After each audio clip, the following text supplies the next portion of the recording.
अस्सलाम वालेकुम।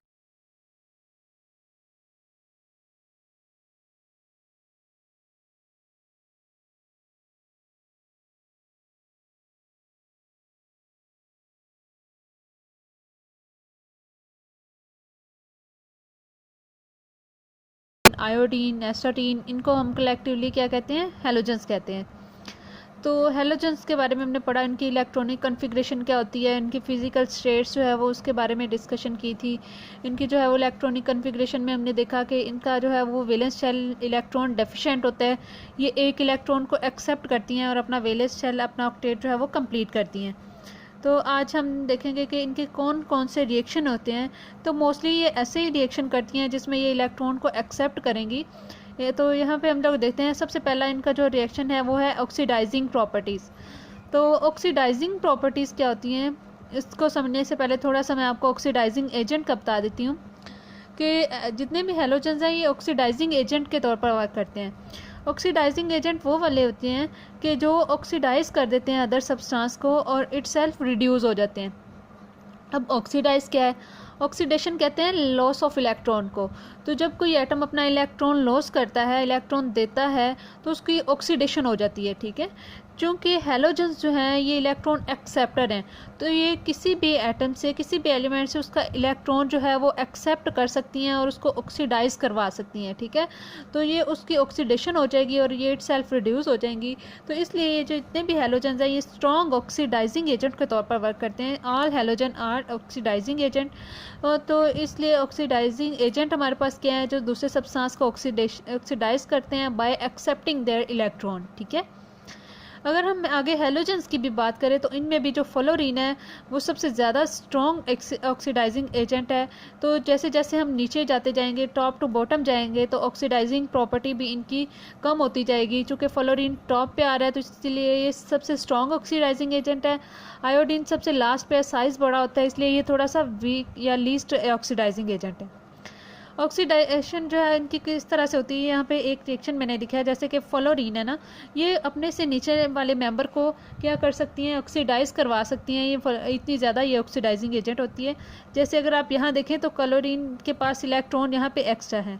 नेक्स्ट में क्या हुआ है कि यहाँ पे फ्लोरीन ने उन इलेक्ट्रॉन को एक्सेप्ट कर लिया है, एफ नेगेटिव के फॉर्म में आ गया। तो फ्लोरीन ने इलेक्ट्रॉन को एक्सेप्ट किया है, तो इसकी जो है इसमें से एक्सेप्ट किया, इसने इलेक्ट्रॉन लॉस किया, तो इसकी ऑक्सीडेशन हो गई है।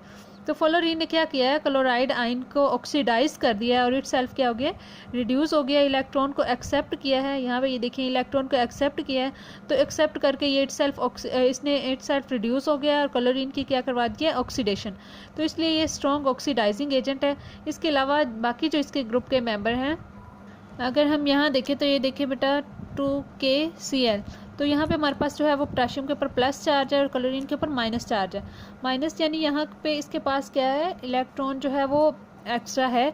तो ये क्या करेगा, नेक्स्ट देखिए बेटा, यहाँ पे हमारे पास फ्लोरीन जो है ये ज़ीरो ऑक्सीडेशन स्टेट में है, ठीक है। नेक्स्ट अगर आप यहाँ पे देखिए तो क्लोरीन जो है वो ज़ीरो ऑक्सीडेशन स्टेट में आ गया है, जबकि यहाँ देखिए ये ज़ीरो में आ गया और इसके ऊपर जो है वो प्लस चार्ज आ गया और इसके ऊपर माइनस आ गया। इसने इलेक्ट्रॉन को क्या कर लिया, एक्सेप्ट कर लिया। कहाँ से एक्सेप्ट किया है, क्लोरीन से इसने इलेक्ट्रॉन को गेन किया है, क्लोरीन की इसने ऑक्सीडेशन करवा दी है। तो इस तरह से ये जितने भी हेलोजेंस है ये दूसरे एलिमेंट्स को, दूसरे एटम्स को क्या करते हैं, ऑक्सीडाइज करते हैं और इट सेल्फ रिड्यूस हो जाते हैं। इसी तरह क्लोरीन का एक्शन अगर हम देखें तो ये देखें यहाँ पे इसने क्या किया है, ब्रोमीन को ऑक्सीडाइज करवा दिया है। ये हमारे पास जो सोल्यूशन है इसका कलर होता है हमारे पास रेडिश ब्राउन होता है, ठीक है।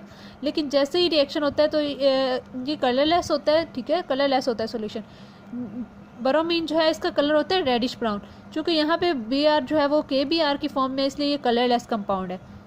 जैसे ही हम इसका रिएक्शन करवाते हैं तो यहाँ पे ब्रोमीन जो है वो सेपरेट हो जाता है, जिसका कलर दोबारा शो हो जाता है रेडिश ब्राउनिश कलर का। तो ये एक टेस्ट के तौर पर भी यूज़ कर सकते हैं। देखिए बेटा, जैसे ही हमने इसमें से क्लोरीन पास करवाई तो जैसे ये इसकी ऑक्सीडेशन होगी, तो ऑक्सीडेशन हुई है तो ये रेडिश ब्राउन में सॉल्यूशन चेंज हो गया। इसी तरह ब्रोमीन जो है वो आयोडीन की ऑक्सीडेशन करवा देता है, ठीक है।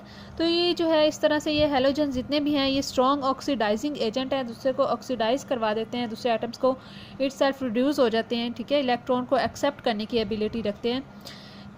अच्छा, यहाँ तक तो ये था कि इनकी ऑक्सीडाइजिंग एजेंट की प्रॉपर्टी या ऑक्सीडाइजिंग एजेंट किस तरह से हैं, ऑक्सीडेशन किस तरह से करते हैं। नेक्स्ट हमारे पास आ जाता है हाइड्रोजन के साथ इनके रिएक्शन। तो ये हाइड्रोजन के साथ भी रिएक्शन करके हाइड्रोजन हैलाइड की फॉर्मेशन करते हैं। हाइड्रोजन के साथ इनकी जो है वो रिएक्शन करके एसिड्स की फॉर्मेशन करती हैं। जैसे कि अगर इनकी जो है एफिनिटी हाइड्रोजन के साथ रिएक्ट करने की वो डाउन द ग्रुप डिक्रीज होती जाती है। फ्लोरीन जो है वो सबसे ज़्यादा रिएक्ट करता है, उसके बाद हमारे पास क्लोरीन, देन ब्रोमीन और देन आयोडीन। तो हमारे पास जो है वो फ्लोरीन की अगर हम बात करें, फ्लोरीन जो है वो डार्क कोल्ड स्टेट में भी इसके साथ रिएक्शन कर जाता है। क्लोरीन जो है वो सनलाइट की प्रेजेंस में रिएक्शन कर जाता है, जबकि ब्रोमीन जो है उसके लिए हमें हीट करना पड़ता है। तो कि जैसे जैसे हम डाउनवर्ड मूव करते हैं तो इसकी रिएक्शन करने की एफिनिटी कम होती जाती है। इसी तरह आयोडीन जो है वो रिएक्शन करवाने के लिए आयोडीन का हमें इसको हीट भी करना पड़ेगा और साथ में कोई कैटालिस्ट भी ऐड करना पड़ेगा, तब जाके ये इनका जो है वो रिएक्शन होता है। तो ये हमने देखा कि हैलोजन जो है वो किस तरह से हाइड्रोजन के साथ रिएक्शन करती हैं और हाइड्रोजन इसके अलावा हैलोजन की ऑक्सीडाइजिंग प्रॉपर्टीज़ कौन कौन सी हैं। Thank you.